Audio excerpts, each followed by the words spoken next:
When the PS3 first came out, there was a huge variety of next-gen games that defined it. I've said this before, but it's always fun to look back on because so many game developers experiment with this new HD technology, and for the most part, the games have been pretty successful. One of the earliest PS3 exclusives was a game called Folklore, developed by Game Republic, who went out of business in 2011. I actually overlooked this game for a very long time, but now that I finally played it, it's not great, but there were some elements that kept me going until the very end. The game's plot is very engaging first of all, which had me intrigued in piecing together plot points in my head. And speaking of plot, the story begins with a young woman named Ellen who receives a letter from her long-lost mother.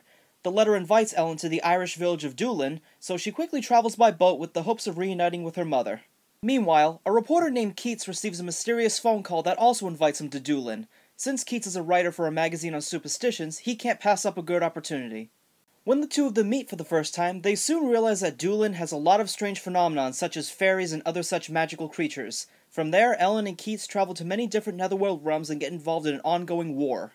You can play as both characters, and for the first 5 chapters of the game, you can choose to play as Ellen to complete all of her missions, and then move on to Keats, or you can simply alternate between them.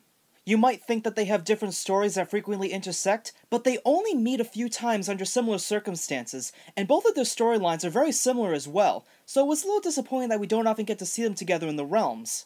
Okay, they make the excuse that the Netherworld has a distorted perception of time, but it would have been cool if their stories were a little bit more different from each other. Along the way, you come across a ton of neatly designed creatures known as folk that you have to face.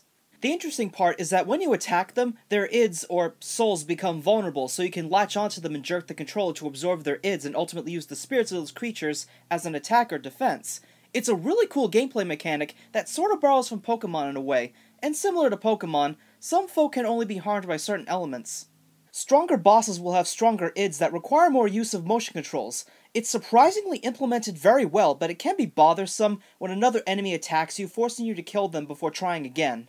The overall lore is very fascinating, and I know that concepts of the Netherworld have been done to death, but this actually puts a clever new spin on it that I'm sure audiences will enjoy. Ellen and Keats encounter some different folk, and they have different attacks, different means of regenerating magic, and they even have a unique special ability. Ellen can wear a variety of different cloaks that provide helpful perks, and Keats can turn into a magical beefcake where he is invincible and more powerful for a short time.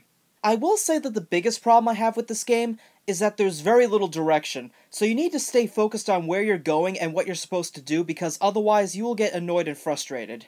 Another complaint I have is that there are 3 styles of cutscenes. You have the traditional ones, the comic book style ones, and ones where 2 characters talk with word bubbles. The last 2 are not voiced, which was a little inconsistent, but I know that some will prefer this because the voice acting is terrible. I'm sorry, but it's true. I did a little research, and as it turns out, Ellen and Keats are voiced by Lisa Hogg and Richard Coyle, an Irish woman and a British man.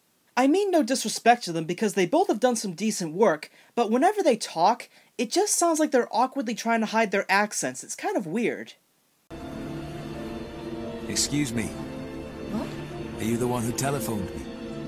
Huh? Who are you? Why would I... Perhaps not. What about the lady over there? Despite that, I found the graphics to be quite beautiful. Each realm is absolutely gorgeous, and they each have their own radiant color scheme, so the atmosphere was very solid, but like I said, a few game design choices such as unclear direction stopped me from wanting to replay it, so the pros and cons are evenly weighed. It's not a bad game by any degree, it's just not one of my personal favorites, but I think that some would find it worth checking out.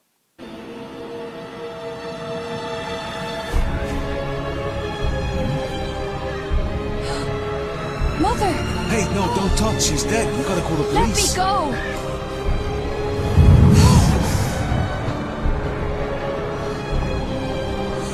Mother! Oh my God! Someone! Someone, please!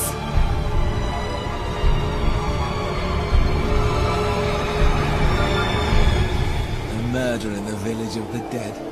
Tell me this is a joke.